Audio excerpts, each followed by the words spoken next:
What's the vibe, y'all? Welcome to another episode of Running Off the Screen, presented by Raptors Republic. I'm the man they call Mac, and today I am joined by an Avengers-like panel of Raptors fans. We have Jamar in the building. What's up, everybody? We have Adon. Yo. We have Manny. What's up, y'all? We have Kristian. What's up, guys? And we have Zarar. I'm here to win. Let's do it. Let's go. So this should be a good one. In this episode, we will be doing a draft with a draft pool that only consists of former and current Raptors players.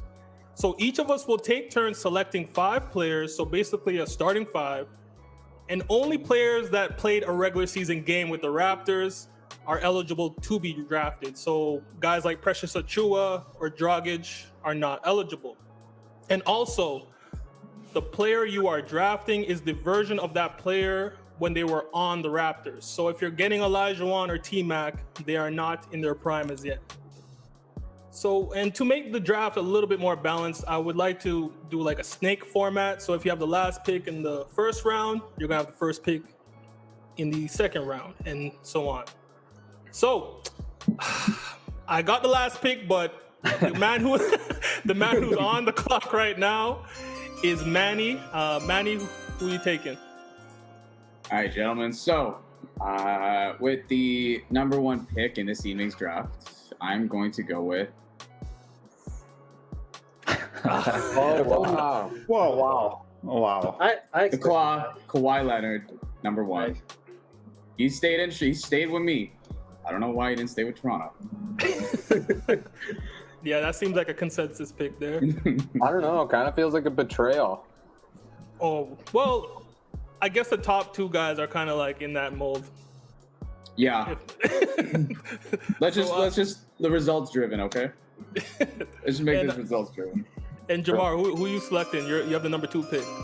the second overall pick, the guy who made me a Raptors fan. Gotta go with Vince Carter.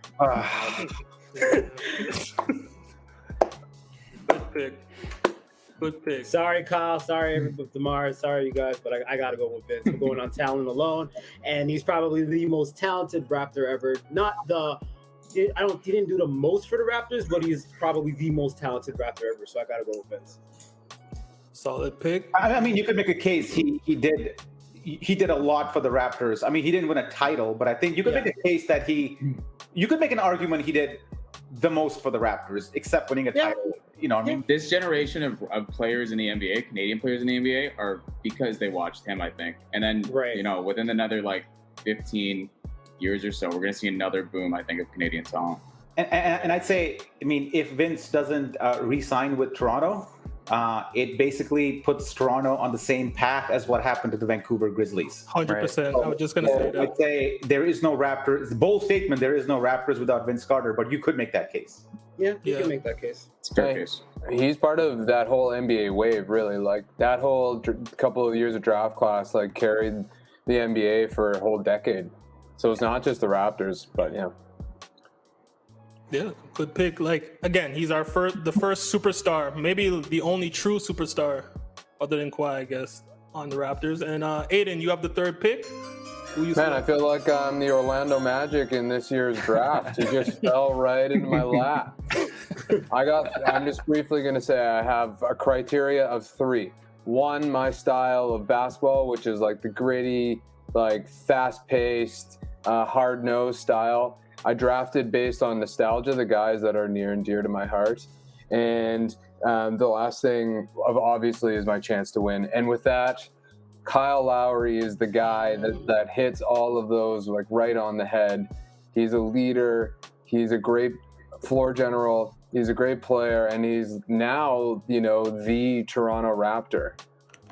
It took a little while there in the DeRozan years where it wasn't really clear what Lowry meant for Toronto, but after the championship, it was quite obvious. Great pick. I guess, yeah, I think I was going to go Kyle 3rd as well if I had to pick. That's a good pick. Good pick. And I'm next, I guess. So my criteria is your first pick in this draft is a guy you should be able to build around. like he should be a centerpiece of some sort, which you can put pieces around. And like I was really tempted to pick a Chris Bosh on this one.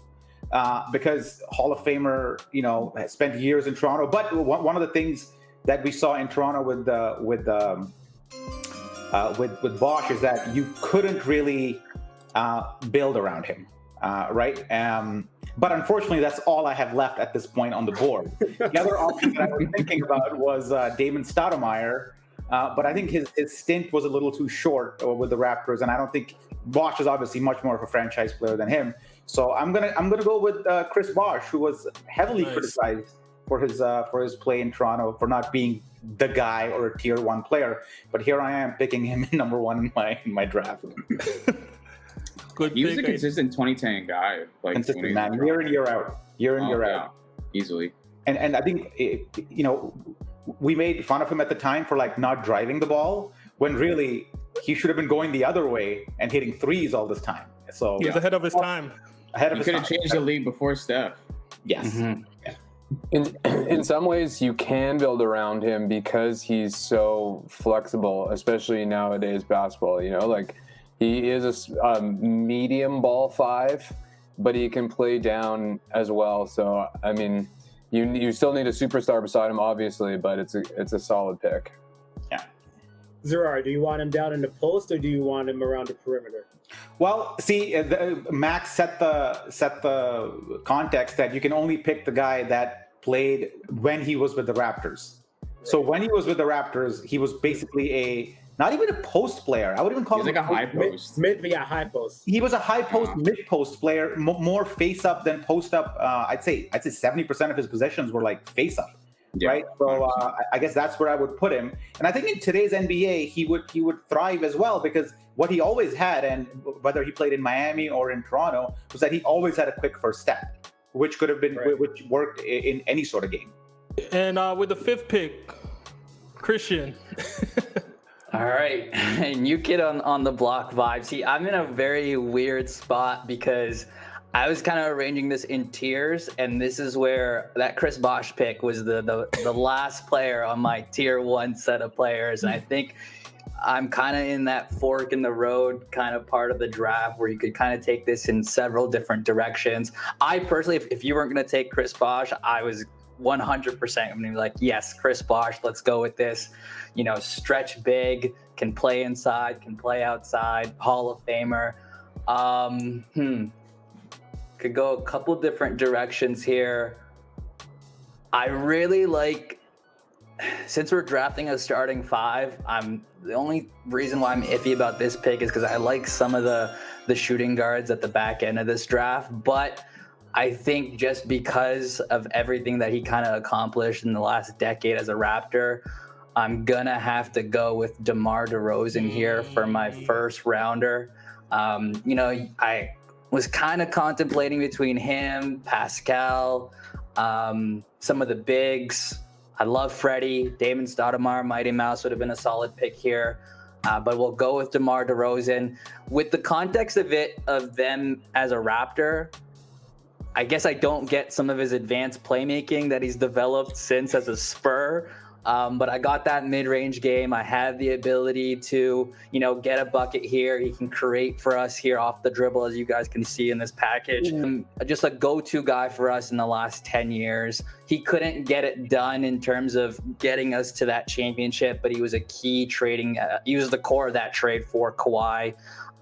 Did so much here for us as a franchise player. Wanted to stay in Toronto, and so I'm bringing him back home, DeMar DeRozan, with my first pick. And I'd say he also did not have the greatest coaching around him when he was in his formative development years. I think he sort of missed out on that. I think if he had a guy like Nick Nurse around him to kind of shape his early career, you would have maybe seen a different outcome. But instead, he had like Sam Mitchell, and no disrespect to Mo Shots. But that probably didn't help his cause. Okay, and now we're on my pick. The 6th pick. This is probably the toughest spot. It's not obvious anymore. Yeah, exactly. You get back-to-back picks though, so you can build a nice little core here. Yeah, I could double up here. Where do I want to go with this? Okay. Oh, sorry. No, go ahead. With the 6th pick, I know he's been on a rough spot, but when he's on, he's on. I still remember that Euro step on Draymond in the finals to kind of clinch the game. Yeah. I'm going with Pascal Siakam. Spicy. He's a two-way player. I know he's gonna probably bounce back, have a great year. COVID really messed him up. That bubble messed him up, but I think he's gonna be back. Once we're back in Toronto, I think he's gonna get back to his old self. So I go Pascal. When he hears that he got drafted 6 and it's gonna really boost his confidence come this season. Yeah, he's gonna watch this and he's gonna be like, damn, really? Okay. Can you even make it? The only guy that I think you can make a case for him drafting above the people who have gone so far is maybe Demar. Yeah. The other guys, Kawhi, Vince, Lowry, and Bosh, I think are like clearly ahead of him. Yeah. Yeah. I hope he watches. I hope he has the last dance on like repeat, like in the off season while he's like rehabbing his knee, or was it his shoulder that he hurt? His shoulder, yeah. His shoulder. But he seems like he's ahead of schedule. I think he's just trying to keep it quiet, but it seems like he's working hard to get his way back. So we'll see how that goes. And I think one thing. I think the New York Times article came out today about how he opened up with his struggles and whatnot. I just got to say one thing, because it's been going on for like a year and a half now. Whoever the hell is in his DMs, whether it be IG or Twitter or whatever, leave the man alone. Like, fandom gets to a certain point. Like, that stuff pisses me off. Yeah, like, he's a human at the end of the day. He's going through hardships. But he like, what was he when he got drafted, right? He's way higher than what he was expected to be. So let's give him some credit, right? So yeah, and another reason, like, never to check your mentions. Exactly. Never. Yeah. Okay, so I guess it's my pick again. I can't let this guy pass. I haven't watched a lot of his games. I watched more highlights than I have his actual games, but I'm going with Mighty Mouse with the first pick of the second round. Pair him up with Pascal, have a scoring guard, and have a scoring two-way big. I think that's the perfect complement for him. Him and Stoudemire. That's a nice combo. Who saw him play? Anybody saw him play? No. I saw him play a little bit, but I wasn't really drawn to the Raptors until Vince, but I saw a little bit of him. Yeah, I was still cheering on Sharif and Big Country back then, so I didn't. I just know that his best season was with Toronto, though, right? It was his rookie season. Yeah. He won Rookie of the Year that year, right? Yeah. 96. Yep. Yeah, he was a problem, as you can see in these highlights. You know, of all the people that have left Toronto, I mean, we talked about like not having the best coaches sometimes. His coach was Darryl Walker, and he walked out on the team. Yeah, and Darryl Walker basically quit mid-season. So did he really? Yeah, and if David wanted to make anything of his career, I mean, I totally see he's the most justifiable exit out of Toronto of Chris Bosh, Vince Carter, and him. Or you know, he definitely gets a pass from me. And now with the second pick of the second round, we have Kristian. Who you selecting? I have a feeling I know, but let's see. Maybe I don't know if this is going to be considered off the board and whatnot, but I'm the second pick that I'm going to make is going to be directly based off the player I took with my first pick, that being Demar Derozan. And so one thing that I think was missing during Demar's tenure was a big that could space the floor and clear out some of that traffic in the driving lane. And so the big that I'm going to be taking, for me personally, after watching him after the Raptors acquired him during the championship run, he really changed the game for me in terms of what I expect from a big moving forward with the Toronto Raptors. The way he manhandled Vucevic in the first round, the way he contained, to a degree, Joel Embiid, and him being such a pivotal part to that Giannis wall. And even in the Golden State series, I know Golden State played smaller against us, but for him to kind of allow Nick several possessions throughout a game to dictate the pace. I remember one sequence in game 1 where the Raptors were so incredibly patient with getting this guy the ball down low and exposing mismatches. Again, just changed the game for us during that championship run. I don't think we would have won without him. He was such a crucial piece, but Marc Gasol is who I'm going to be taking in the second round with the second pick to pair up with Demar Derozan. Again, a Demar, Marc Gasol, pick and roll, pick and pop, I think would be deadly. And again, clear some of that space that we struggled to kind of find last year, especially. That's an underrated pick right there. Mhm. Yeah, I mean, I'll follow Kristian's philosophy of like basically trying to have your second, trying to build a team basically, and not just pick random random guys. So, and I think, and I already picked Bosh in the first round. And one thing that I think that we lacked in the Bosh era was like a little bit of grittiness and toughness. Right, I remember the Brooklyn series where we just Mickey Moore like handed it to us. Oh my goodness! Yeah. Remember that guy? I mean, That's a throwback. What was it, Mehmet Okur too? He was like Bosh Kryptonite that series. not Mehmet Okur. It was Boki Nakbar. Oh, Nanad Christie, wasn't it? Boki Nakbar. Oh yeah, Kristian was there too. Right, Yeah. And I think this guy would add that requisite toughness and also needed that defensive upgrade over Jose Calderon. So, which is not saying much, but I got to go with Fred VanVleet as the pick here. So I'm building a nice little team. Bosh at the 4, Fred at the 1. I don't know what you guys are doing here with Demar and Gasol. That didn't go anywhere for us, but I think I'm gonna build a nice little team here. Fred VanVleet. That's a good pick there. And Adon, how are you gonna counter that? Well, I know I'm in a good spot because I'm building a championship team, and it's fitting because a guy like Lowry in his era, the big thing in the DeMar Lowry era was who was going to play the power forward. For every year, it was who are we going to trade for, and I was so hot to trot on Kenneth Faried. I was so hot to trot on Markieff Morris. And, we got Luis Scola. Like, we could just never get that power forward. And then waltzing in the door after a nice little unloading of Terrence Ross, we get my pick for my second player, Serge Ibaka. And, I think he evolved as a player, too. I don't think he ever really met the expectations that he started to set in Oklahoma. He was a little bit stiff as a player, and he was a little bit one-dimensional offensively, especially. But he came up in the clutch many times. He was a great defensive player. He could guard bigger centers. He could step out when he needed to. He was a great shot blocker, and you could run nice little pick and rolls with him all day. And he was a favorite of Lowry, so they pair very nicely together. It's very good. That's a good pick. I like that. I like that pick. And Jamar, who you got as your second pick to complement Vince?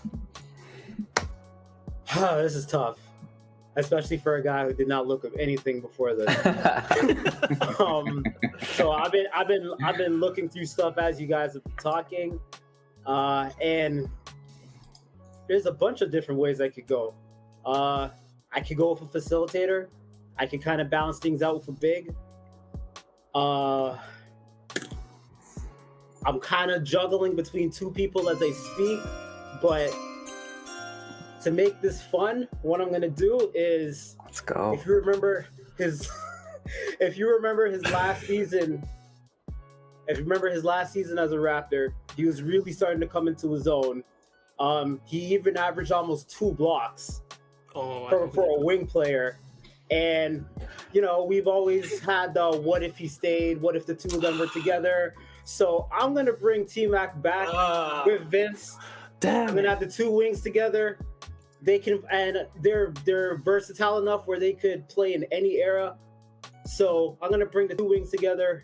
T-Mac is coming back to the Raptors. That's my second pick. Damn, how about the duo? That's a fantasy of all of ours, I'm sure. Damn, man.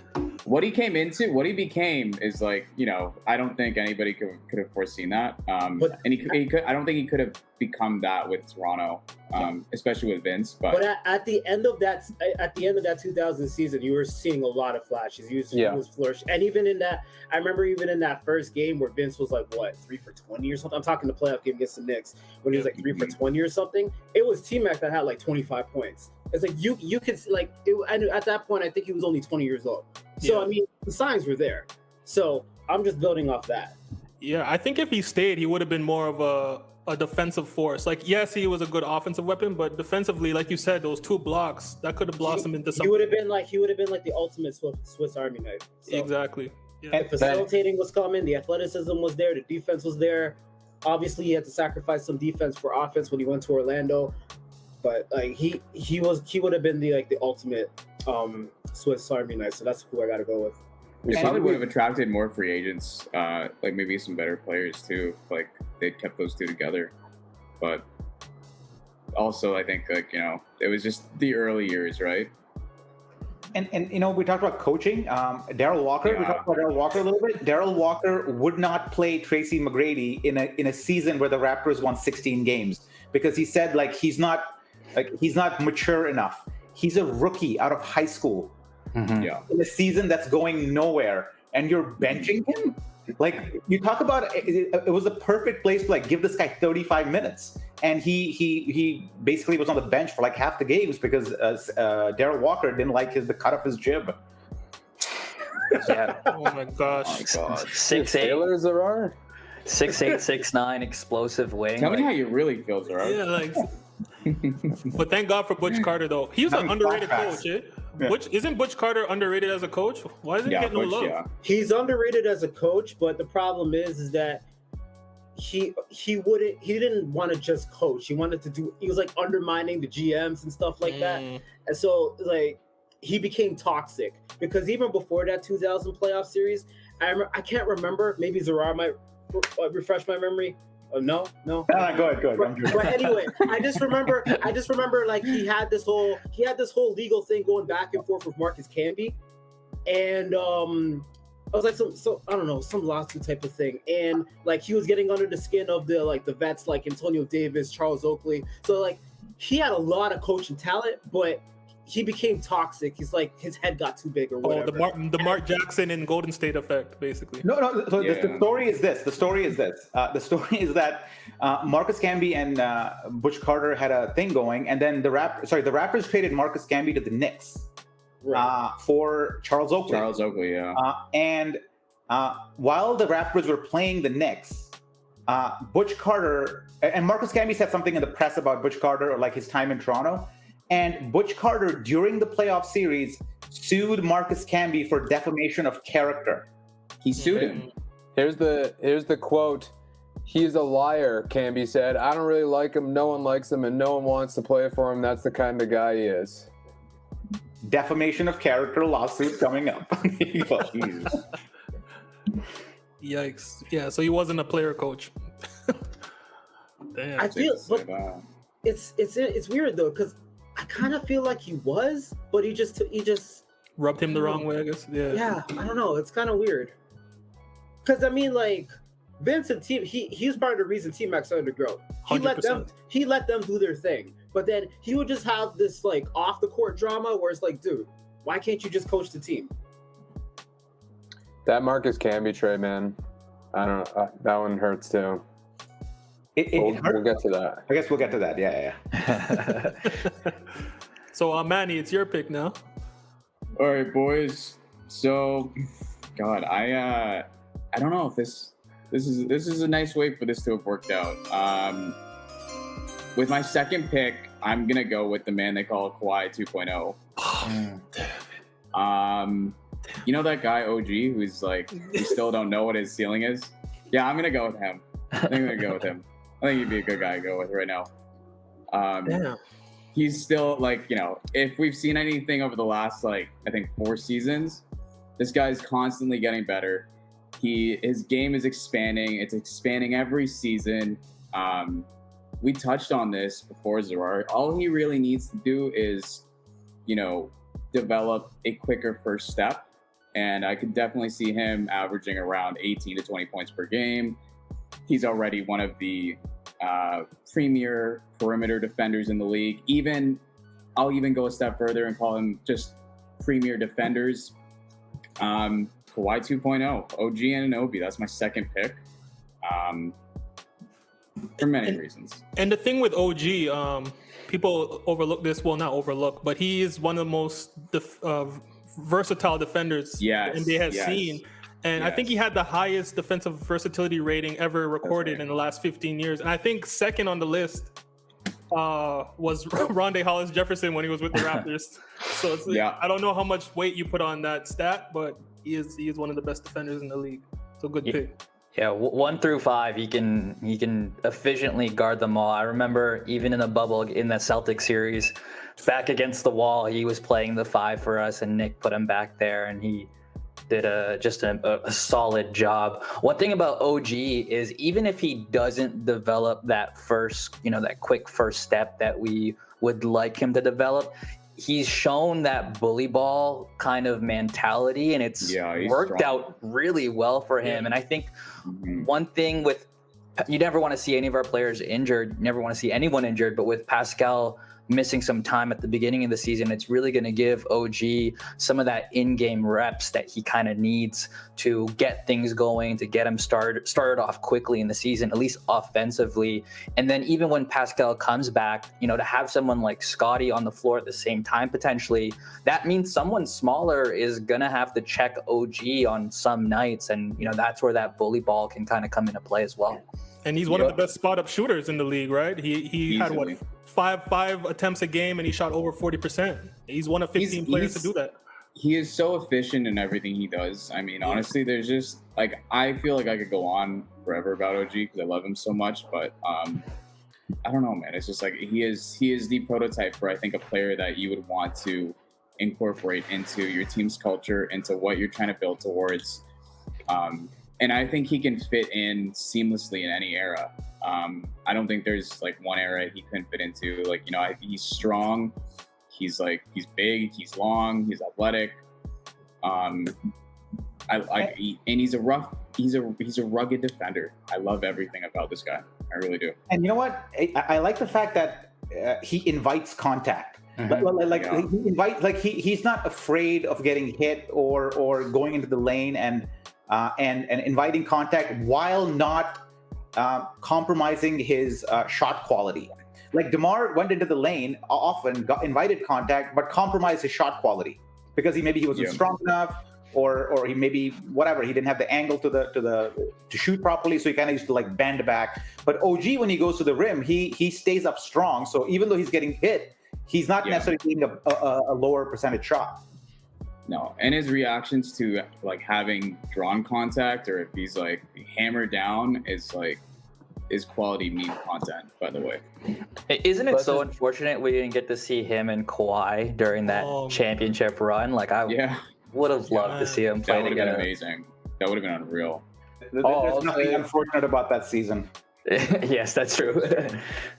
All I'll say is I sprinkle a little bit of something on most improved player award this year. Well, it's between him and Gary Trent. I think Gary Trent might be in the running for that too. Could be. Yeah. And do you guys see the recent photos of Anunoby? He looked like he lost a lot of weight. Interesting. Probably trying to be more agile. Yeah, play more of a two, maybe. Maybe more guard play. Yeah, and Manny, it's your pick again. Who you got? Okay, boys. So I'm gonna stick with my overall theme of tough, nothing about business players, and the lineage of big men within Raptors history is not too rich, but at the top of the list there are some pretty impressive names, and if we learned anything about that championship run, you have to have a guy who can defend, a guy who can rebound in the low block, at least a guy that is willing to take on some of the tougher assignments. And I think this guy is going to be a really great protector for OG and Kawhi. Not that they really need one, but in the event that it goes down that way. I'm gonna go with an OG. I'm gonna go with Antonio Davis for this pick. Oh, wow. Yeah. Wow. When you said All-time protector, All-Star. I was thinking either him or someone else too. I was pulling up JV highlights. I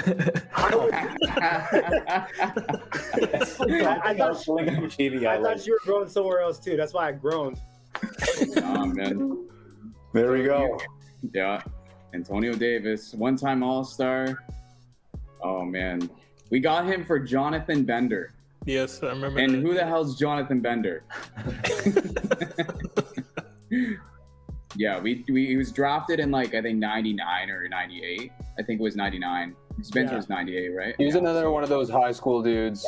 Yeah. And, you know, like just another one of those like too early and also wrong era. Not that we should be talking anymore about Jonathan Bender, but like I think I think in this era we definitely would have had a better chance. Okay, well, like Manny, I was also thinking big since I already have my wing tandem locked up with Vince and T-Mac. This is a guy who, if you remember that 2016 playoff run, he was for the first 3 weeks their best player on the team. Like he was literally saving their ass until he got hurt. Not the greatest defender, but he's an absolute beast on the boards. You can throw it to him in the post. I don't know why teams still jump for his pump fake, but you know, he could surprise you with the occasional shot. But I just feel like that would be JV would be the dominant force inside that would work well with Vince and T-Mac. You know, they would get a lot of double teams. You know, JV would be open. I don't think that with a team with Vince and T-Mac that can both facilitate, like point guard's not a premium for my team.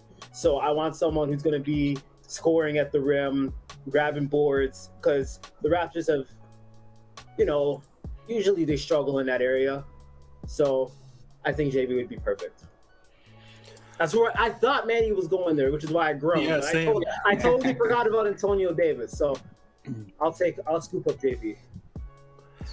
Damn. He could have been so much better had he just gotten like a few more minutes. I think offensively, man, he's one of the most gifted bigs that the Raptors have drafted ever, if not the most gifted big, I'd say, other than Bosh, obviously. But and I don't even like. Do you remember those old days? Like he literally had cinder blocks for hands.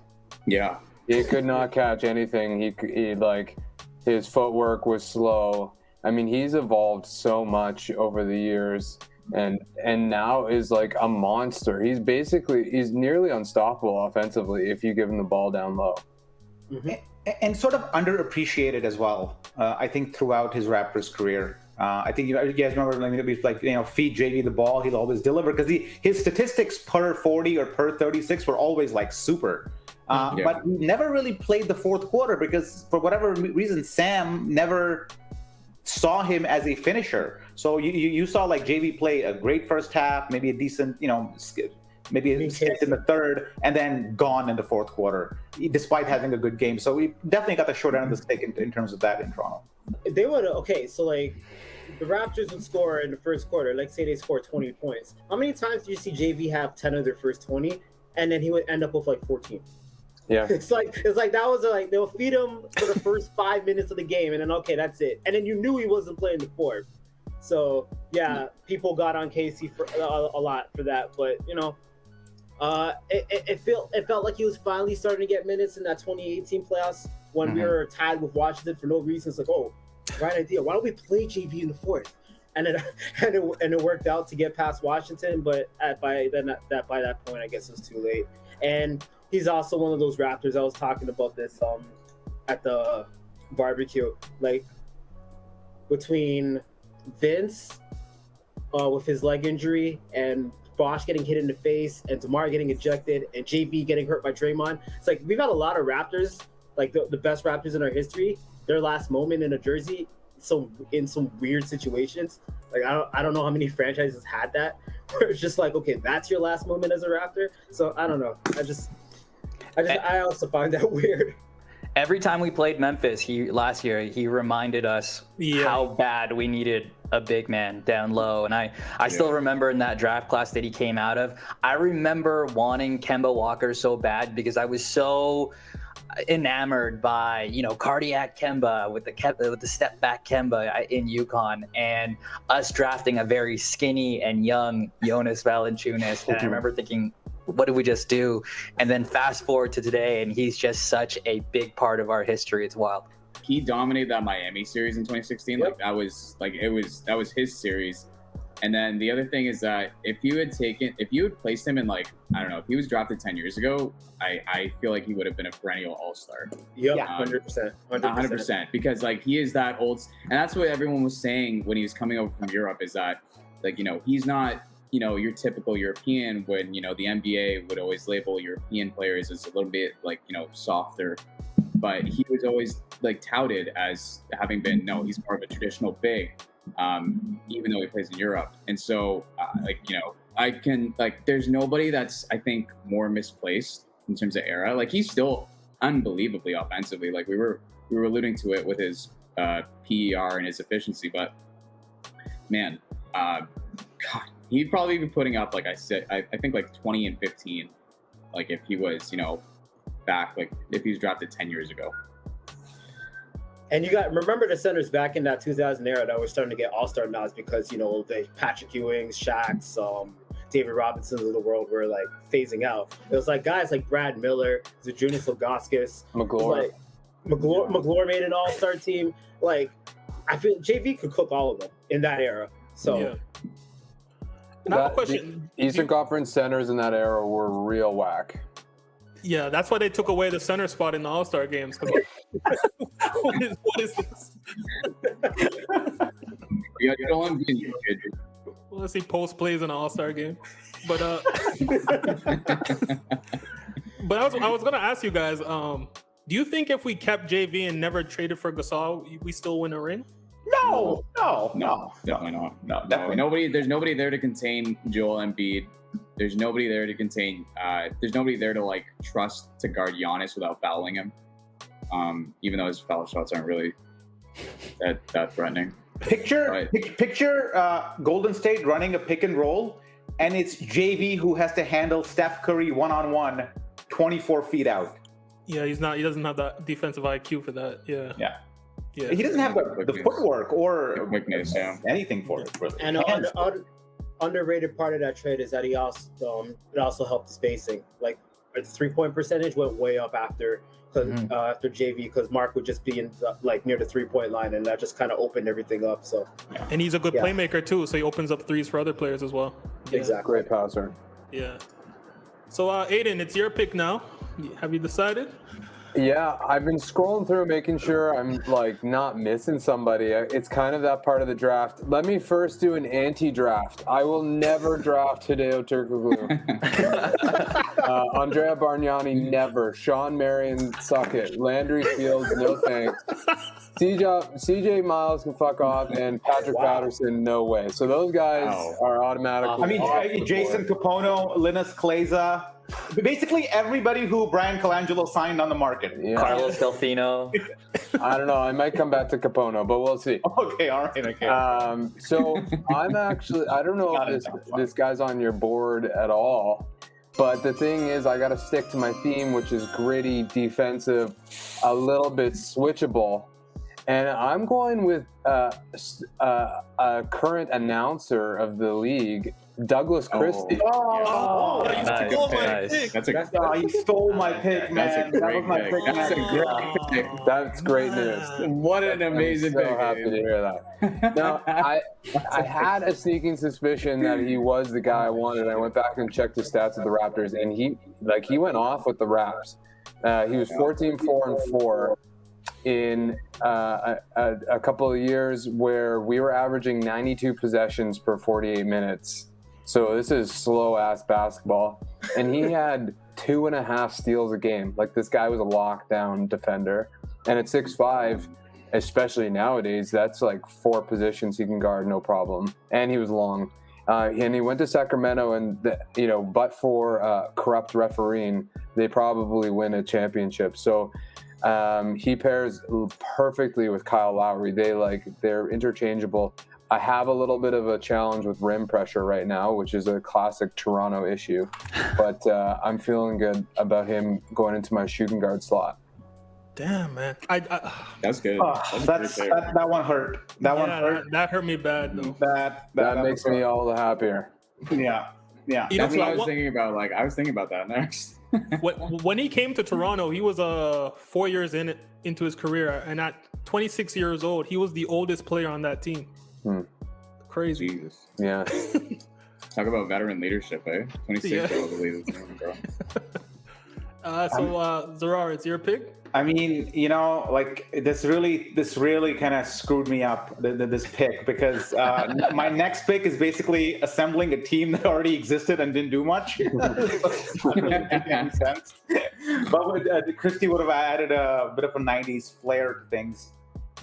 So at this point, like, I'm debating between a couple of guys, basically a wing and a big. But since I already have a big, my mind is actually not made up right now. I'm going. I'll tell you what my decision making is. I already got Bosh and Fred, and I was going to pick Christie, but then my second was like Mo Pete, but Mo Pete and Bosh already played a lot, so that was okay.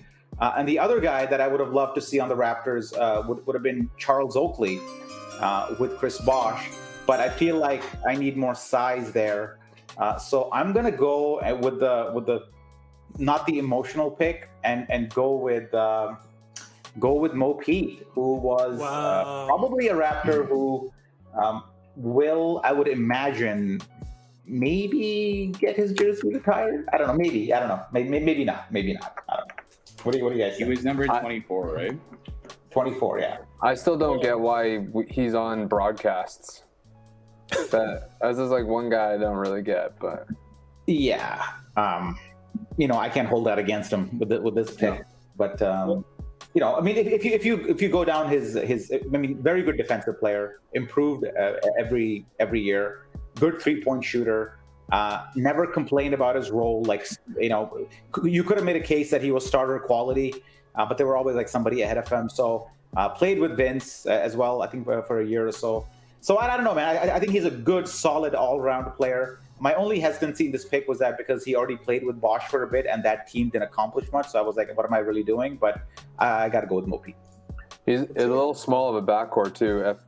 Van Vliet and Mo Pete, I guess. How tall is Mo Pete? 6'5"? He's 6'7". No, he was 6'7", I think. 6'7"? Yeah. Oh, maybe it's because his shorts are so big. I thought he was short. No. That was a size consideration. I'm playing him at the 2 because I think in the modern era he fits as a 2 just fine. Yeah. In fact, he would maybe even fit part of the Raptors' current length and strength thing, where you're playing just like big lanky guys everywhere. So yeah. He would be like a good small ball 4 too. And then the other thing is, he talked about how he was like willing to accept any role, and it was the 05-06 season where he became the third leading scorer. I think he was averaging like 17 points, and then he went down the next year to like 9, and it's just, I think that goes to show just how unselfish he was. So. And just to piggyback off that, when we're talking about Mo Pete's role, obviously everybody remembers probably his most memorable moment as a Raptor is when Ruffin threw the ball up in the air. When we're talking about Mo Pete and his role, those are the only seconds he played in that game. Sam Mitchell celebrated and everything, and then he went back to the bench. Yeah, I remember that. Yep. Like, that was the old. I was like, because I didn't watch the game, but I saw the highlights, and then I looked at the box score, and then I realized, wait a minute, he did that, and then Sam Mitchell took him out. How's that possible? Yeah. And then the second thing I wanted to bring up is, who do you guys think is the better 24, him or Norman Powell?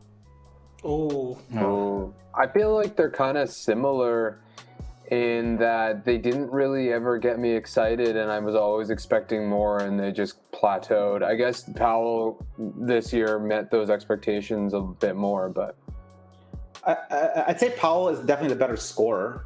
Individually, I think he was definitely better. You can make a case that Mo Pete was the better defender because Mo Pete pretty much checked the other team's best wing player by default. That's true. Maybe that says a lot about who the Raptors had on the roster, but that was the situation. Yeah, if I'm gonna pick between the two, if I'm just gonna pick between who I'd rather have on my team, I'd probably say Mo Pete. I just feel like, he does what he's asked to do, and even then some. So I like Mo Pete. That's a good pick, Zarar. Okay, now Kristian, it's your turn. Let's see what you got. All right, so it's getting a little frustrating now because I had Mo Pete at the top of my board, and Zarar, you snatched him just before he fell to me. It happened with Bosh as well. So I don't know if I'm tilting at this point, but I'm gonna go a little bit, in my opinion, off the board. So I've got Demar, I've got Marc Gasol. I think with someone like Demar, I want to try and surround him with as much shooting as possible. So I have that with Marc.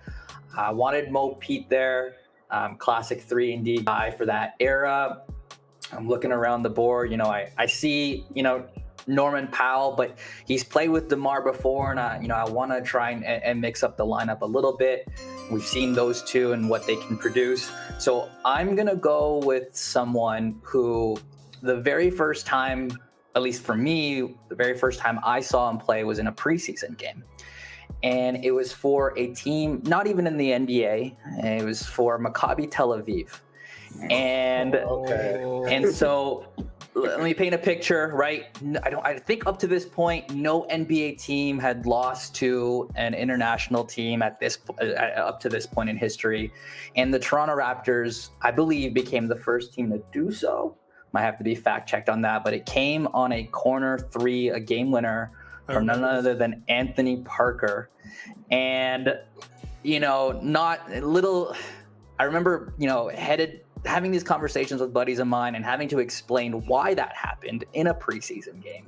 But little did I know he would be joining our Toronto Raptors, and Anthony Parker will always have a soft spot in my heart. He was able to create for himself. He shot so well, and his jump shot was one of the smoothest looking jump shots I had ever seen up to that point. It was just such a nice release.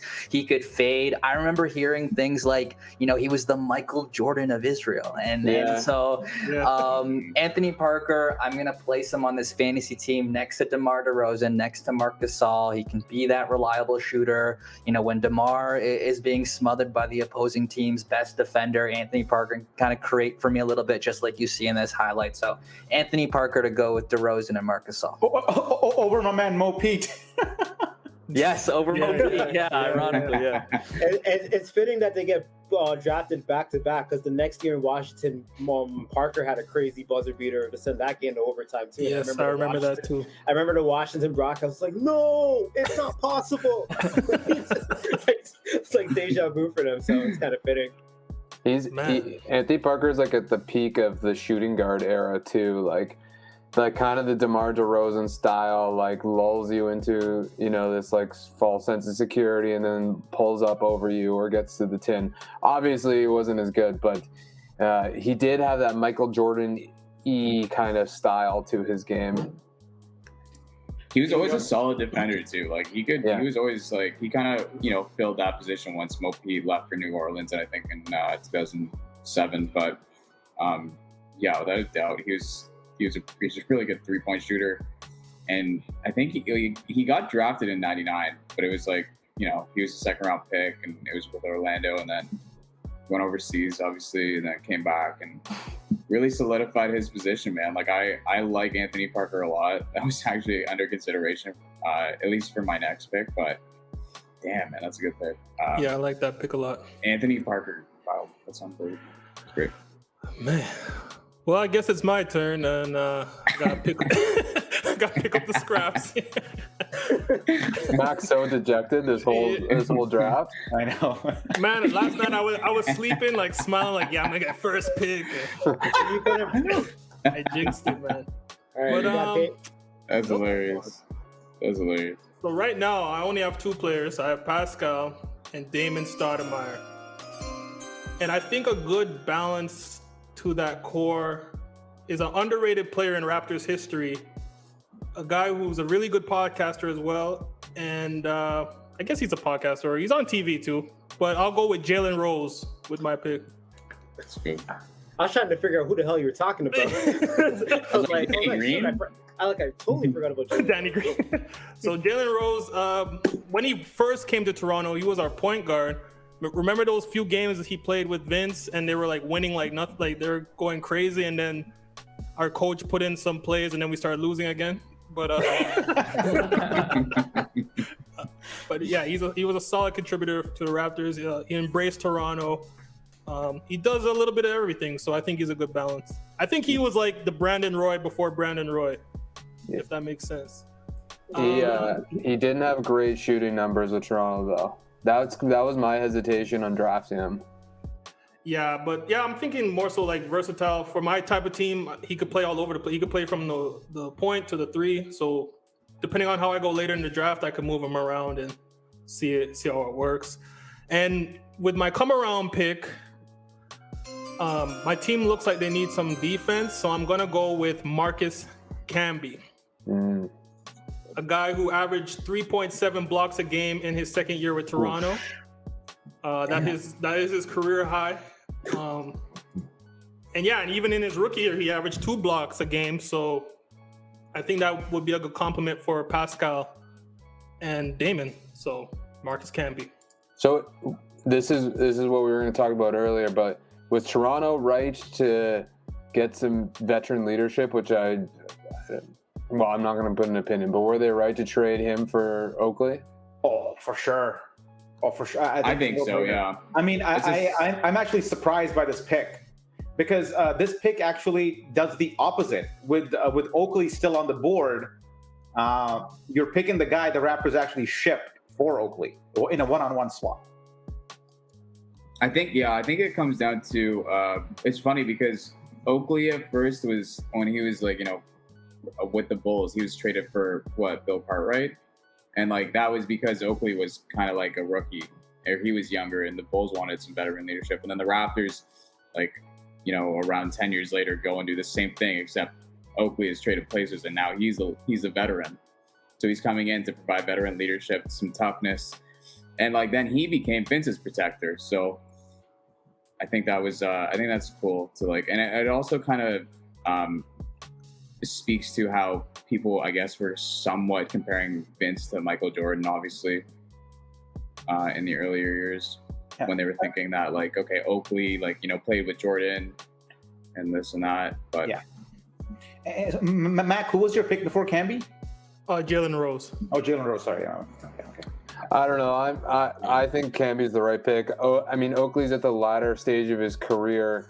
He's not really producing. He's a locker room presence by then and an enforcer, which I do love. But Camby, Camby was an incredible defender, and pairing him with Vince and T-Mac early, what a foundation of a roster. That would have been scary. Yeah. I love Camby. His criticism might be that he was always injured. He had a lot of injury issues with the Raptors. And that was one of the reasons that Butch Carter Butch Carter did not appreciate him because he thought Camby could have played when he was injured.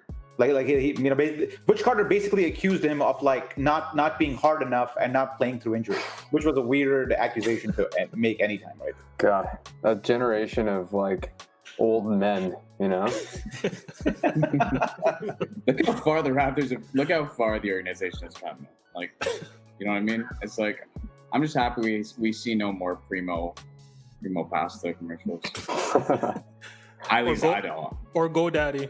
Or GoDaddy. No, I missed the GoDaddy commercials though. But there were curses. Those are but they were funny though. I'm I'd take 10 years of JV.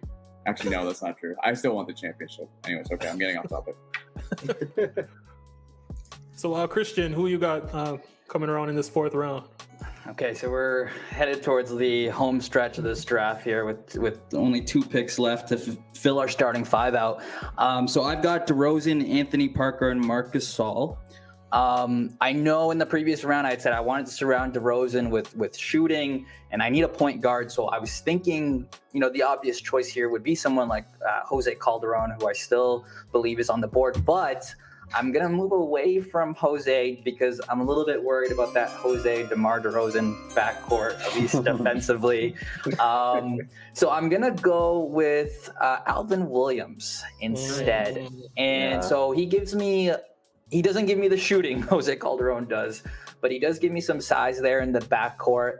And again, with my last pick with Anthony Parker, Alvin Williams will always have kind of a special place in my heart, especially when we talk about that New York Knicks Raptors series, right? And he was just such a big time player in that series. I believe he averaged double digits in scoring throughout almost every game in that series and against Philadelphia, minus a couple games here and there. And I just looked it up. He shot 35% in the playoffs that year. So that's more than adequate next to DeMar. And again, just to have them in the backcourt to help out DeMar, help out Anthony Parker as well, and Gasol, I think would make him the perfect fit here. 30% on 1-3 a game. Hey, that's it. It's all we need. All we need. Zarar, who you got? Okay, so I got Bosh, Fred, and Mo Pete here, I gotta get 5 guys here. So I basically have like 2 wings and 1 big. So there's a guy that I really want to draft next. But it will leave me short of size.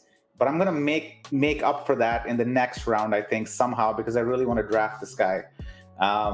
So I'm gonna move Mo Pete over to the 3 from the 2, and for my guard, I will pick a guy that I wish the Raptors had not traded. One of the best scorers, gritty guys. Maybe he was an all-star. I'm not even sure. I'm going to go with Chauncey Billups. Played a very brief stint with the Raptors, and then went on to have a pretty amazing career. So yeah, I'm gonna go with Chauncey Billups, whose highlights I can't even find, but believe me, he was pretty amazing. He played like 30 games with them. So it was like half a season. It was not, I would say that it would have been an interesting scenario to see, like, if he could have become who he became with the Raptors. I don't know that would have been possible, because he was kind of like a journeyman before he got to Detroit and won the championship, wasn't he? Yeah. So journeyman's harsh, but he was unsettled. Let's put it that way. He was unsettled. Yeah. So he didn't have a play, like, until he got to Detroit. He wasn't like settled in. He wasn't a journeyman, but he went from place to place, and he moved around probably a lot more than he should have. But I like, that's a great pick. Billups, Mr. Big Shot, man. And defensive IQ too. Like, God, underrated. Yeah. Talk about underrated. He was only 21 when we went to Toronto. Yeah. So we talk about the core of like Vince, T-Mac, and all this, but Billups is a guy that we don't talk about. If he's part of that core, he supplies that eventual leadership that he supplied in Detroit. Man, so Aiden, who you got next? Oh, I am ecstatic. I feel like things are kind of falling into place here for me. So my issue is, like I said earlier, I have no attack at the rim. I've got Kyle Lowry who can get there, but it's not really his primary style of play. I got Ibaka. We all know what he does. And I got Christie, who's kind of a little bit of everything. So this might be a little bit controversial for the Raptor fans out there, but I'm drafting Rudy Gay. I was thinking about him too. He's a volume scorer, a high volume scorer. Right. In the sense that he needs a lot to score a lot. But is it 27 shots to get 37 points? Yeah.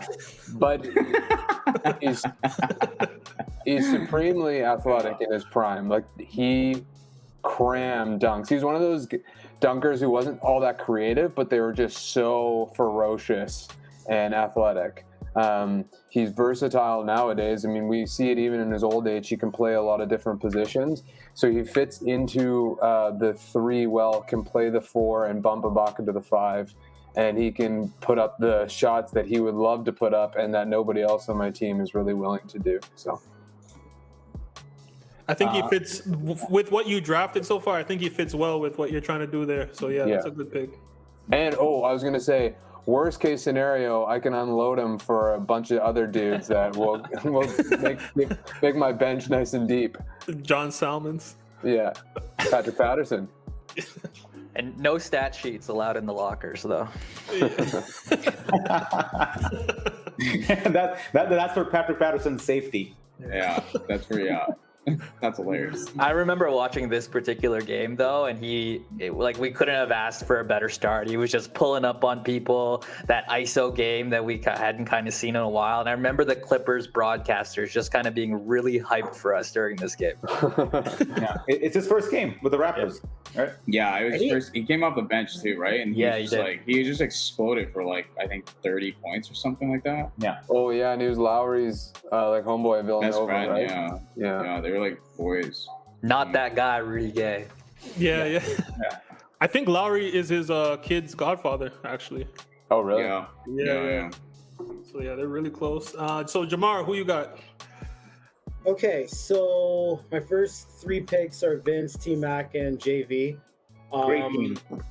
That's really good. I also right now think I need a 4. That's why I had Rudy Gay in mind, but I was also thinking that with Vince and T-Mac, chemistry-wise, that's a really diminishing role for Gay, so that probably wouldn't work. That would work better as a 6th man. So I had 2 guys who don't really need the ball, don't need plays called for them, but can contribute. And it's they're 2 totally different style of guys that I was trying to decide between. One was only here for a couple months. Adon apparently hates him. He can slash, he can defend, he's athletic, has a really weird shot, although he shot it pretty well in his previous place. And then the other guy I was thinking about also was traded here. He was here for a couple of seasons. Huh? Who Adon loves? Oh, you know who I'm talking? You know who I'm going with? I feel like I do, but yeah, we'll see. Okay, well, here's the giveaway. He was threatened by Fred, but he still has the record for most threes made in a game with the Raptors. Oh. So I am gonna, space it out. You don't need to make plays for him. If you double Vince, if you double T-Mac, if you pay too much attention to JV, just kick it into one of those corners, and Daniel Marshall will be. Okay, that was a good pick. Yeah, that's not who I thought. Good job, dude. Good job. Yo, I just don't think Sean Marion wanted to be in Toronto, and he was just kind of his ego was too big. He should have just stuck in Phoenix and played the role he was meant to play. He came from Miami. He did, but I mean, he went to Miami because he was whining. Yeah, because he thought he was better than he was. Yeah, which he wasn't. He used to shoot from his chest. Yeah. But it was effective. He made a lot of threes, and then he just after he left Phoenix, he stopped shooting. There is one season in Phoenix he shot 38% from 3. So I can't knock it if it's working. But everywhere else he couldn't shoot. So he did win. He won a championship with Dallas too. So yep. Very versatile, but in this case, I just like the spacing that Daniel Marshall would give this team. So gotta go with him. Nice. So Manny, who you got now? Okay, so I on my roster have OG, I have Kawhi, I have Antonio Davis. My team is a defensive force without a question. So I need a point guard, and I'm looking at what I need from my point guard, and really I just need my point guard to be able to shoot the ball at this point, because if he can be an average defender, then okay, that's cool. As long as he's an average defender, I know nobody's going to get past, OG, Kawhi, and Antonio Davis. So with this pick, this guy only played a season for the Raptors. Oh, I know. Yet it was the best season of his career. He shot 47% from the field. He shot 44% from 3. He averaged 20 points and 6 assists. I'm going with Mike James. Yeah. Oh, so good. Mike He got the bag. James. He got the bag. He was it was him and Bosh that were. It was the first time that the Raptors had 2 20-point scorers on the same team, in the franchise's history. So, seeing as how he's still available, I'm going to go with Mike James because, like I said, I need a guy that can score the ball. I need a guy that can drive. I need a guy that can dish. And the version of Mike James that was with the Raptors was clearly the best version of Mike James. So that's I mean, he's like there's two guys. I can never think of Mike James without thinking about Rashawn Leonard, and never think about Rashawn Leonard without thinking about Mike James. Because the two guys were in the exact same situation where the season meant nothing, which meant the guy who had the ball was just going to shoot it. And Rashawn Leonard was the guy who, I used to always say he cost us LeBron James. Because he cost us that. It was that year that we bonus. And then Blake one day, he's like, Zarar, I'm going to show you that he didn't cost us LeBron James, and went through this massive analysis of all the games that he had played, and goes, see, he only won us 4 games or whatever. And I was like, no, man, I think he cost us LeBron James. I want to believe that. I like that theory better. Yeah, I think he went on to go to Minnesota after. Went on to right? Minnesota, and then he didn't do so well in Minnesota, and then he had one good year with the Raptors, and it was the best year he had in his career. And honestly, I'm just thankful that he's still on the board. And unfortunately, that year didn't translate to anything in terms of wins because Raptors did not win anything that year. They, I think, were 27-55 in 05-06. We're still transitioning away from Vince at that point. Yeah. They were still, only a year removed from the Vince Carter trade. Not even a year removed at the beginning of that season, but.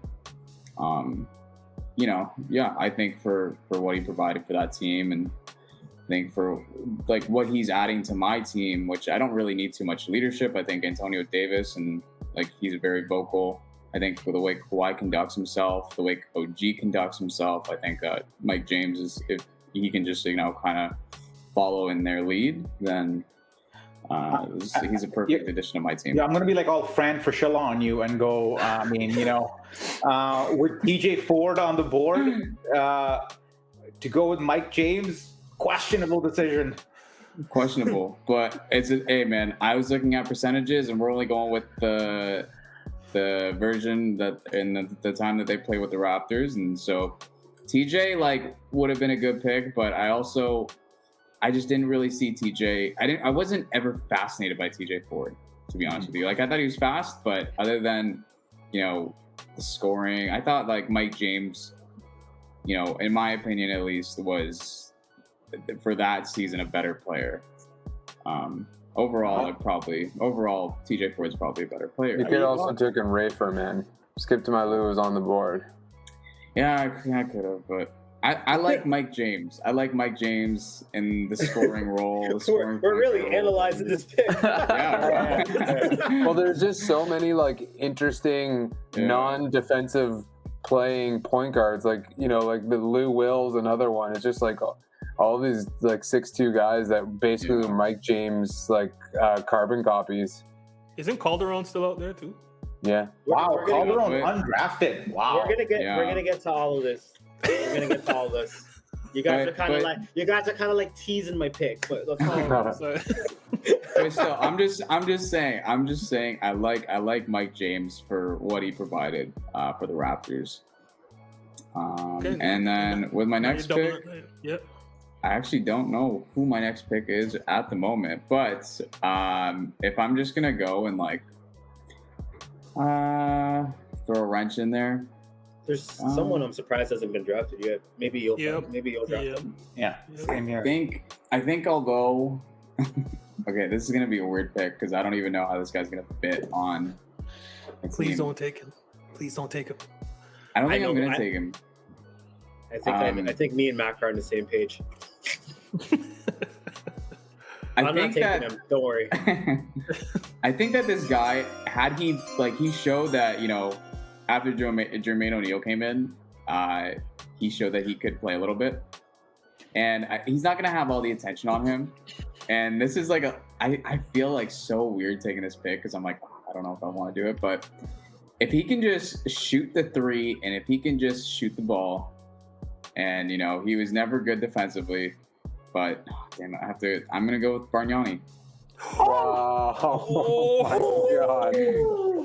Honestly, I was considering Bargnani too, but I just the defensive issues bothered me, so I picked Daniel instead.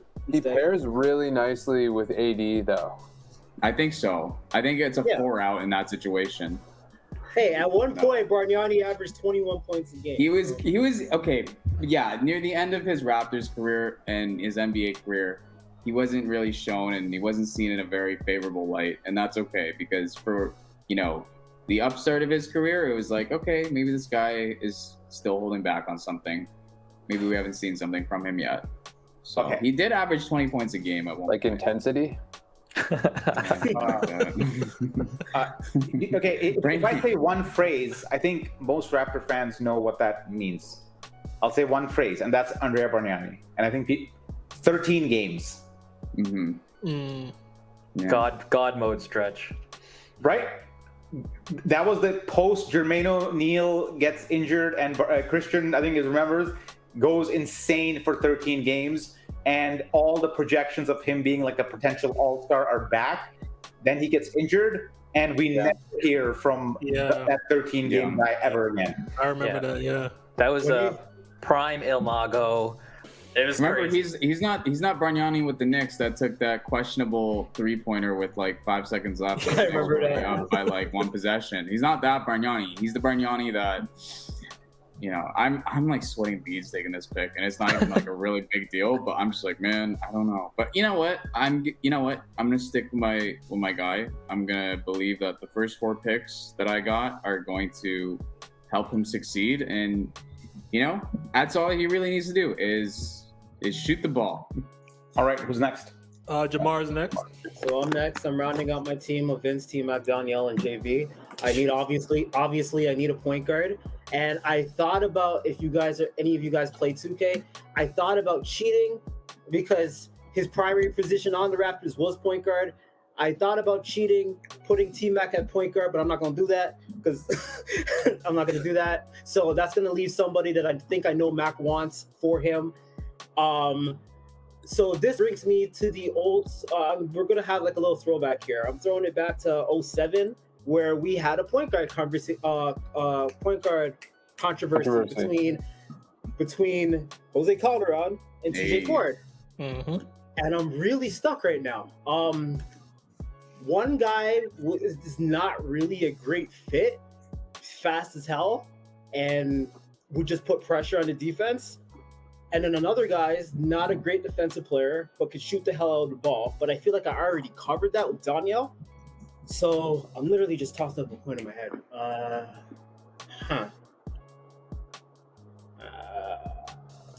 TJ or Jose? Wow, we're back to this. 14 years later, and we're still right with it. There's no right answer, Jamar. Because to make it easier for you too, Jose was garnering all-star consideration in 2000. I think it was 8. I was a TJ Ford fan though. Okay, it doesn't make it any easier. My bad. All right, I'm gonna stop loading you guys up. I'm just gonna go with. I have to edit this out. Sorry, no, we gotta keep this part. It's a tough decision because they're so different. But neither play defense. Neither play defense. That's why it's hard because it's you're basing it off offense, right? Yeah, it's either the speed. I get or flashbacks. shooting. I get flashbacks with this debate. But no, I'm gonna go with TJ Ford because I feel like TJ with Vince and T-Mac on a fast break, that would be fun as hell. So I'm going with TJ. I think the basketball pick would be Calderon because it just fits better, but I feel TJ would make this a really fun team, so I'm going with TJ. I think you couldn't really go wrong with either guy because with like what you said, TJ Ford will create the fast break, and like Jose will run that pick and roll with JV on your team, and then kick out to Vince or T-Mac. So right, either one would have worked. It's just that I want more shooting or not. But I think TJ is a better scorer too. I think Jose is just like without question the better distributor, right? Right. Although TJ is a pretty good distributor as well, but yeah. I'd say the when I look at your team, you got Vince, T-Mac, JV, Marshall. So Vince was never a great pick and roll ball handler. He was more definitely on the other end of things. T-Mac, you said you're not going to have him play point guard. Never played in much point guard in Toronto. If you had to pick a guy who was on the pick and roll with Marshall or Vince or T-Mac, or with JV especially, I guess, probably Jose would be the better pick and roll guy. But I kind of agree with the pick because I think TJ Ford was just a firecracker, man. I'm just thinking about how crazy a fast break that would be, where like TJ would just push the pace, and with Vince and T-Mac, you would want to push the pace. It would just be exciting as hell. Like, yeah, because I understand like in the half court, you probably want Connor on. Connor on's probably the better guy that can set everybody up. But I'm thinking highlights, man. What game was it? Who were they facing when he got injured that time? Was Atlanta. it Kansas? Atlanta. It was Atlanta. Horford. Yeah, Horford. That was never was the same after that. Yeah, it was never the same after that. So sad. He went to San Antonio too, I think, and a similar issue occurred. It wasn't nearly as bad, but his back was hurt, and I think he still had to be stretchered off. Yeah, and that basically ended his career. And he got injured in the Nets series as well with the whole stinger. Oh yes, yeah. Damn. So Aiden, you're up next. Cool. Well, I've structured a very fluid team here. I feel like I could go either way. I could throw in another guard like Powell or Terrence Ross and just really boost the scoring. Or I could go what I hold dear to my heart, which is just ugly, chaotic defensive basketball. And then so it's like, do I want to get a little bit bigger with someone like Amir Johnson, or even I have to give credit to James Johnson. Like, that guy really kind of turned his career around. And for a while there, it felt like he was the only guy that could maybe stop LeBron James in a series, which is weird to say, but no, who I'm choosing is the anti-Rudy Gay. He's literally the exact opposite. And that's going to be a guy who we also grabbed at the trade deadline to make a playoff push, PJ Tucker. Who I think pairs well with Ibaka in kind of, we're being undersized, but we're stout and sturdy and strong, and he can spot up and shoot. You're a big fan of those 2000s Knicks Heat series where it's 70-66 in the fourth quarter, Dude, right? I do. 2 minutes left, eh? That's your style of basketball. Oh, totally. I don't want it to be pretty. That would be a tough-ass team to score on. Holy shit. Oh, man. You don't have a minus defender on that team. You have Kyle, Serge, Christie, Rudy Gay, and PJ Tucker. Yeah. And then, yeah. We're taking it to the seven, we're scoring 70 a game. Yeah, you're on 40% shooting. Yeah, no. There's no offensive creation. It's literally just Lowry running pick and rolls and Rudy Gay. It's just defense. It's defense and average offense. Yeah. I feel like a bigger guy though, like JV, could be a problem because that is a rather smaller team. Yeah. Yeah, it is. Actually, JV will offset the field goal percentage for sure. And we saw Ibaka struggle with those bigger bodies. They could just kind of bounce him around. But I feel like, when you have long arms like Christie and Gay in the lanes and Tucker, and then Lowry doing his thing, I feel like we can kind of, the same way last year we did that with OG and Siakam against Embiid. I feel like I could pull that off. I just need that Nick Nurse genius.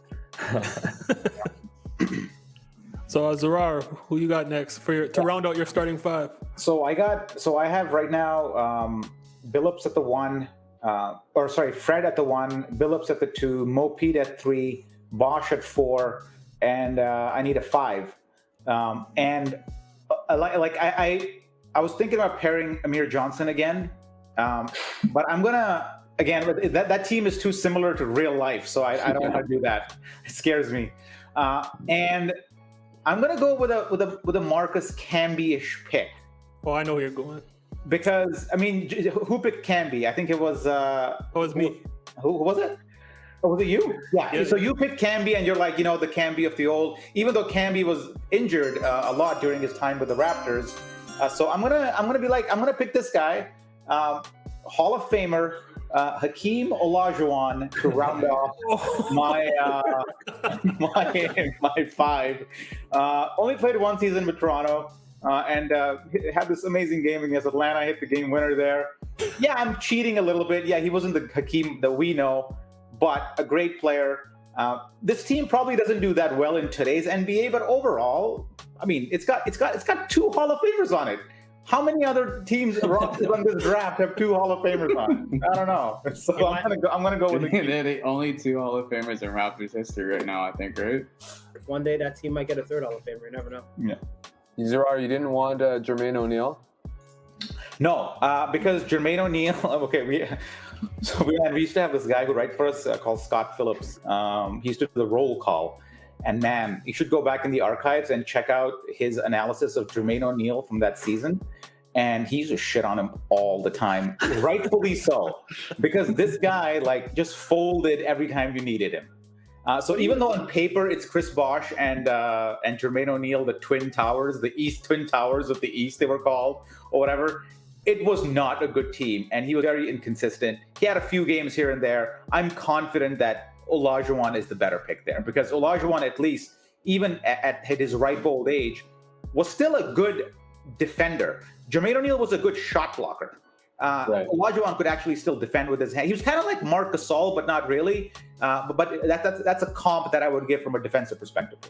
I don't think Jermaine O'Neal was ever healthy in Toronto. He was still favoring that knee a lot, which is why he kind of underperformed. I don't think he vastly underperformed, but he did enough where it's like, okay, what's going on? But I don't think he was ever healthy. He laid weight at the 13 games. I think that it was the season opener that he had 17-8, and then that was and then he's like, okay, season's over, and then checked out. I don't know. Do you guys remember Lauren Woods? Yeah. Oh my God. Yes. Amazing season opener against Detroit, I think. What was that line? What was that stat line? Do we know? 2011, something like that, on opening night at ACC, and Lauren, it was like a late signing in the summer, and so yeah, but that didn't last long at all. We had that was around the era where we had some bigs where it's like, oh my God, wow. So we had Lauren Woods, we had Jelani McCoy, we had Jerome Moiso. It's like, holy. It's just like, I'm thinking of Jelani. No, am I thinking of Lauren Woods? No, Lauren Woods. Yeah. We drafted Hoffa. Like that was some era. Primoz Brezek. Yeah. Oh my gosh. Rasho Nesterovic. Didn't we? You can't put Rasho in that category. Aaron Gray. You guys remember Pops Mensa Bonsu? Yeah. Oh yeah, he was a fan favorite. Oh yeah, Mamadou, 10 games he played. And there's Mamadou Njai. Yeah. Oh yeah. But Yogi Stewart. What about Keon Clark was so? That's why I thought you're going. Wow. That's where I thought Zarar was going. Who still has picks? I debated, but not enough. So did I. I totally forgot about that guy. Yeah, I debated. He's on my board, but yeah. That's another dude who needed weed to be legal and needed the modern NBA. I totally forgot about Keon Clark. Wow. Mm-hmm. Then again, I did no research, so what do you expect? I'd be tempted to kind of pick him, but just in the spirit of rounding my team around Demar Derozan, which I guess kind of speaks to the issue of having Demar as the person you build around. I can't go with Keon Clark, unfortunately. I toyed around with Sean Marion a little bit, but he didn't really shoot that well. That was pre-Dallas Mavericks championship run, and he didn't really shoot well with us. Amir Johnson was someone I was kind of toying around with as well. But in the interest of just adding a bit more of a scoring punch here for us at the 4, and just what I think is a fun pick, someone we actually traded away for TJ Ford. I know. And someone who was capable of popping off for 48 points. He averaged 13-5, 13-6-ish. I was just kind of looking up earlier today, almost a steal, almost a block per game. And in that 1 year he was with us, I could have sworn that, him, Bosh together, we would be okay. So Charlie Villanueva is who I'm going to go with at the 4. Gives me some added length there. He can shoot out of the corner, more than adequate from outside. He showed a little bit of shot creation in his rookie year, not too much, but Charlie V is who I'll go with. That's another guy I didn't think about.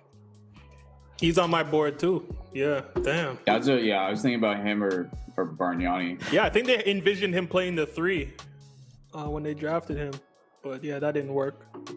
Rob Babcock pick, right? Was he? No, Rob Babcock trade, I should say, right? Was he the guy who pulled that trade? I think so. Yeah, I think yeah. Man, he got drafted the same year as Joey Graham, right? Yeah, we had 2 picks that draft. Yeah. Yo, and I think there was a rumor at the time where I think it was New Orleans who wanted both our first for us to trade up, and we were supposed to take Chris Paul, and we declined the trade. So there that goes. Don't do that to me, man. That was clearly stupid not to do it. But. Matt, what happened to Villanueva? Like he just didn't care. Was that how he fell off? No, I think he got that big contract from Detroit, and then Ben Gordon. Him and Ben Gordon got all that money. Mm-hmm. And then it was John Kuster, who was the head coach at that time, who was an assistant with Cleveland before he went to Detroit. But then he just didn't have the players. I guess didn't mesh with them. They didn't really they didn't like Kuster a lot, and so I think that kind of made for an awkward locker room situation. I don't know if that played into Villanueva's situation, but yeah. Yeah, that was when Detroit was falling off, and I remember there was a game, I can't remember against who. It was a home game, and basically the entire bench. I remember T-Mac was on the Pistons at that time, and they were all just laughing at Kuster. It was really weird. I think that the chemistry was really off on that team when Ben Gordon and Charlie V were there. Not to any fault of their own. It was just not a good team for him to be on. Man. Okay, well, I guess we're rounding this out. I guess this is the last pick. Now, if you look at my team, I have Damon Stoudemire, Jalen Rose, Pascal Siakam, and Marcus Camby. And I think I need one more scorer. Somebody who I wish we didn't trade, but I'm glad we got Gary Trent for him. I'm going to select Norm Powell as my starting shooting guard on my team. He deserves that. Yeah, I think so. Yeah, I think that's a solid pick to round it off. That's a great pick to round it off. Yeah.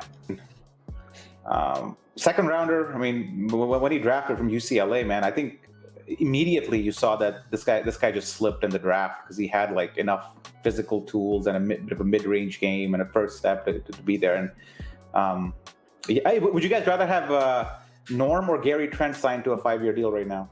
I would say probably Gary Trent because, and I'm not just saying this because it's a homer pick, but I would say Gary because I think he has more size to fill out. I think he has more potential down the road, and I think Michael Jordan even alluded to this way back in the day. But you pay players based on potential a lot of the times, and I'm not saying Norm can't get better. I just don't know where else he can take his game. With Gary Trent, I see a lot of different avenues he can go down. Different things that he'd get better at. I think the one thing we all agree on is he could be more of a slasher and he could drive to the rim more. So I'd rather give that money to Gary Trent, knowing he's A, younger, and B, I think he just has more opportunities available for him to fill out. So yeah, I'd go with Gary Trent. So who was the best Raptor to not be picked? Well, that's a good question. Mm-hmm. I could show you who's on my. Okay, so my point guards I have left here. I have Jose Calderon and Mark Jackson. Jose didn't get drafted. Yeah, it was a little bit of a surprise. Sorry. Yo, Jarrett Jack, I want to throw him out there too. Yeah, Jarrett Jack, man. Yeah, shout out Jarrett Jack. Shooting guards, we have Lou Williams. Terrence Ross. Yeah, Terrence Ross, Gary Trent. Well, Trent's still fresh. D Brown. Tracy Murray. Tracy Murray was on my list. Yeah, Tracy Murray. Yo, D Brown in '98 was averaging 7 3-point attempts a game. Like that is well beyond the norm of the time. Ahead of his time. Yeah. I mean, I made fun of the guy, but Jason Capono, only shot threes that were completely free and like not under pressure. But he did win like, I think, did he win the 3-point shootout with us twice? Yeah. 07 and 08. He won it with once Miami and then once with here. Yeah. He was one of those 12 a.m. signings, no? Yeah. Yeah. Brian Colangelo, just waiting, freaking with the dock sign ready to go. Wow. He was like the only one that called Jason Capono that night. Yeah. He was the only one. Capono's agent was like, go to bed. We'll talk about this tomorrow at 9. Yeah. And then all of a sudden, in the middle of the night, Capono gets a call. Hey, Toronto wants you. Wait, really? The next best offer is nothing. Somebody was mentioning centers earlier, like naming centers off. I got one obscure one for you. Menke Batir. Ooh. Yes. I remember. Yeah. From Mongolia? Or where was he from? What was I think he was Chinese. Was he? Yeah, I think so. Was he? Okay, all right.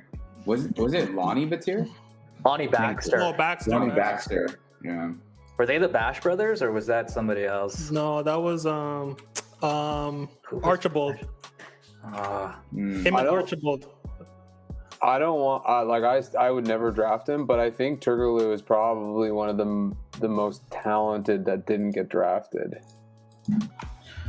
Yeah. Kirk. Maybe, I don't know. I think one more pick, or like one more six man ambassador. Oh yeah, our ambassador. Yeah. How do we want to do? We'll just stick with the order. We'll do like the same way. So Mac, you go first. Oh, I don't even know my ambassador yet. You guys might have to come back to me. Let me see. Okay. Well, set the context. We're picking a Raptors ambassador. I know who I want. So okay. Let's go reverse order. Or Manny, you go first.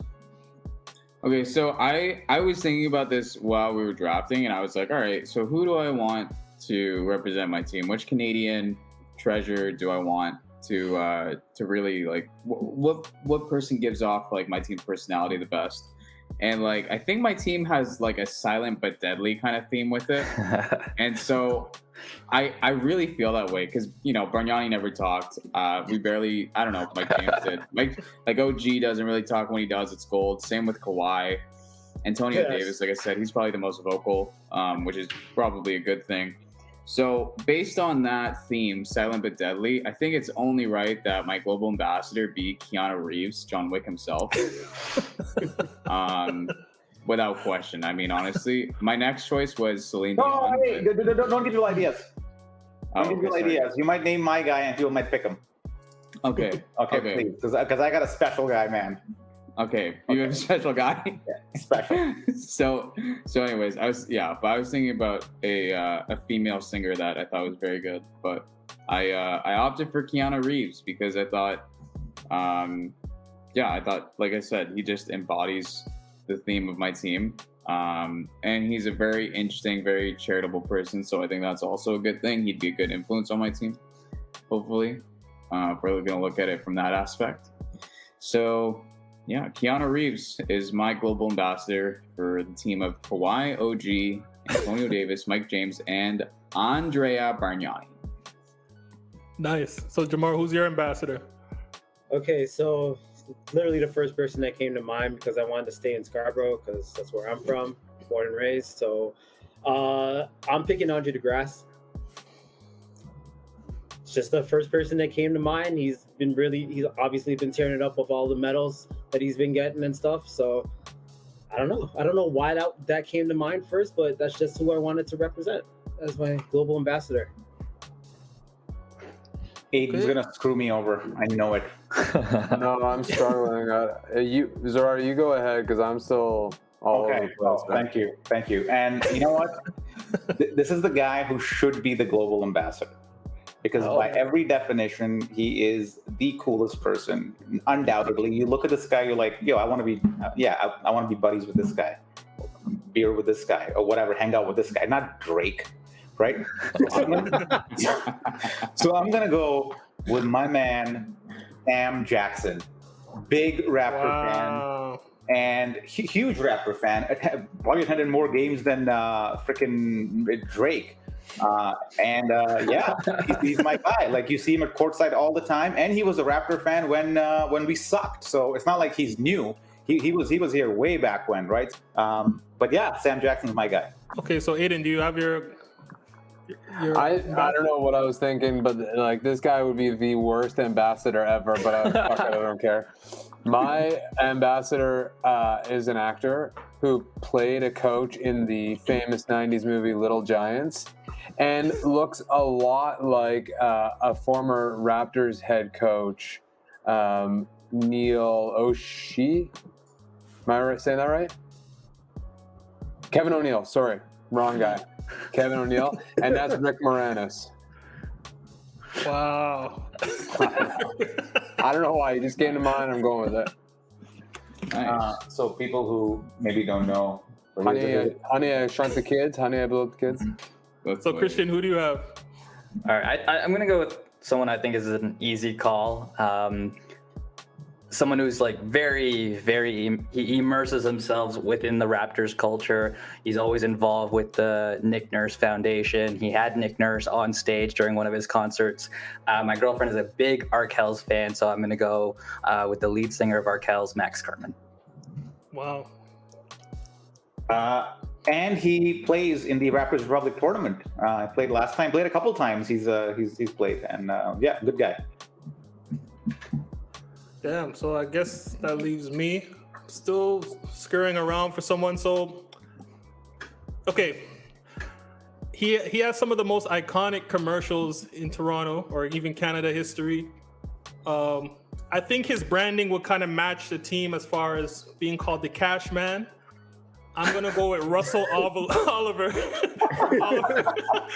Jewelry. It'd be perfect branding.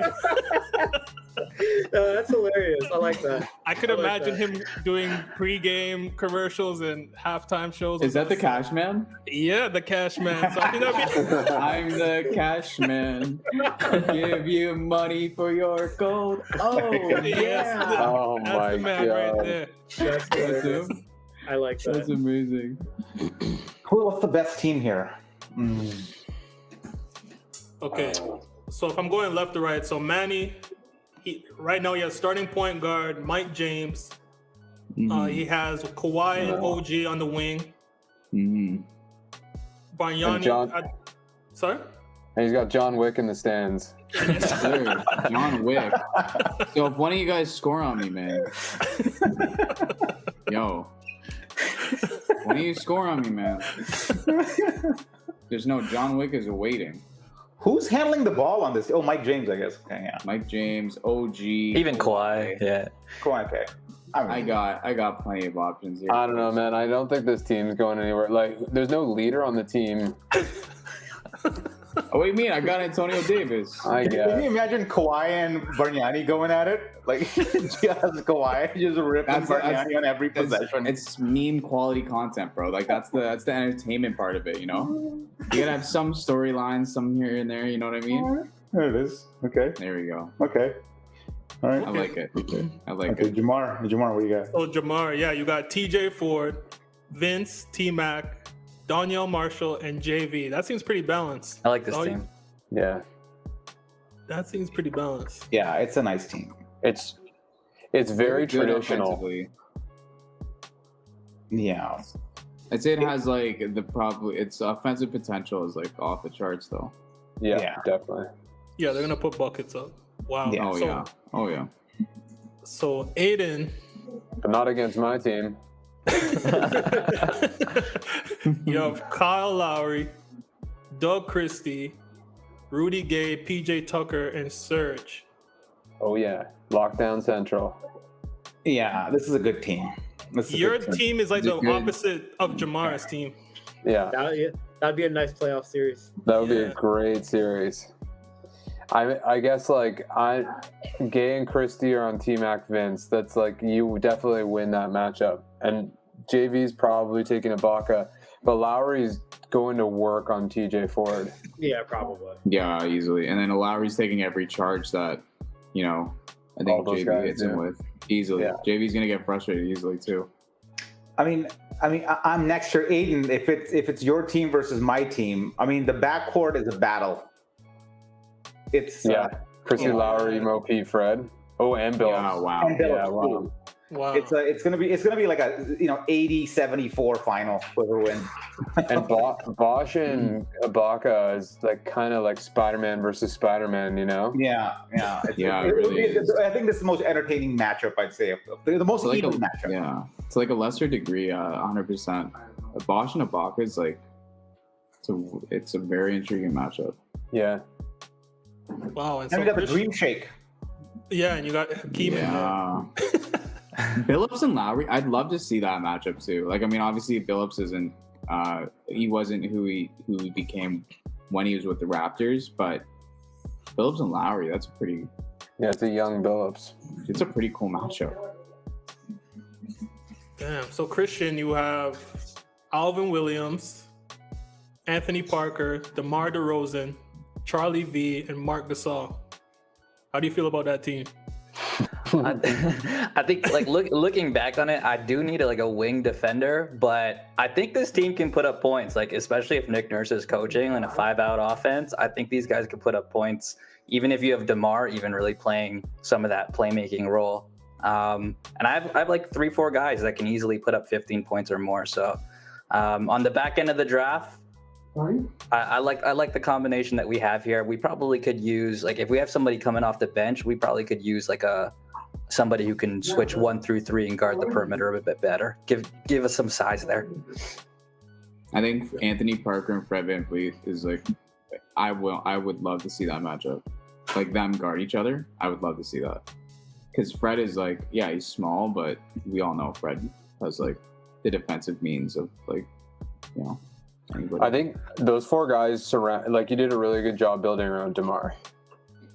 I think like it gives him a lot of space. It allows him to be like the creator, and you have guys that can score off of that as like secondary, tertiary dudes. Okay, and then my team, we got Damon Stoudemire, Norman Powell, Jalen Rose, Pascal Siakam, and Marcus Camby. Dude, minus Siakam, you're like team swag. Like, there's so much fucking attitude on your team. Even with Siakam, everywhere. Even with Siakam, Spicy P. Oh yeah, this technical fouls. This team will get like technical fouled out. Yeah, there's a lot of yelling. You're right, but Siakam's like, like he's fierce, but it doesn't have that grit to it. Like Rose or Camby have. Yeah, between Camby and Powell, you might even have to like get a new ball halfway through the game because of how like tattered up that thing would be easily. I'm just thinking about. Oliver's taking them out after the games, and they are just getting so wasted. Yeah, it is like partying all night. Yeah, the ball's not leaving Damon and Jalen Rose's hands on this team. No, they're just gonna take shots each. Siakam's just gonna be spinning out of control though. And then they're all gonna be blinged out though. Oliver, he's gonna be hooking them up with like, top of the loin. Siakam's gonna make one mistake in the clutch like he did against the Knicks, and Stoudemire and Rose are gonna be like, "See, told you, like we should shoot every time." Yeah, cubic zirconias for everybody. I don't know. Like, I don't know who has the best team. I'm trying to. I think I do. I think. I don't know, man. I don't know. I mean, I'd say Adon. I mean, Adon is a good team, but I think I could take that team. I could take that team. I think Jamar. I think Jamar wins on the backs of Vincent T-Mac. Yeah, the firepower and JV. Oh yeah, Jamar too. Yeah. Jamar's got a good team. Yeah. But man, playoff basketball. You want to come to Adon's roster? Yeah, basketball. I think I'll trade you Mo P for Christie. You wish, man. And Anybody want That'd be Bargnani? real nice for your team. Anybody want Bargnani? No. No, he should not be on these. He's 20, not even on the trade block. It's okay. These 25 Raptors. He should not be one of them. He's not even on the trade block. I was just joking. It's full. No, you weren't. The true feelings came out there briefly at the end here. I still love that team. I'd rather have Garbajosa. Yeah. Jorge. Nice. Jorge, yeah. All right. Damn, I'm gonna go eat pasta now. All right, I'm not here. This is great, man. So I guess thanks guys for joining me. I know people in the comments will probably pick who they think has the best team, and I guess they should let us know who got a reach in there and who got a steal. And we'll be back again next week. So please remember to like, subscribe, and raise the vibe. Thank you guys. Give me your hot Bargnani taste, please. Thank you, guys. See you guys. Peace.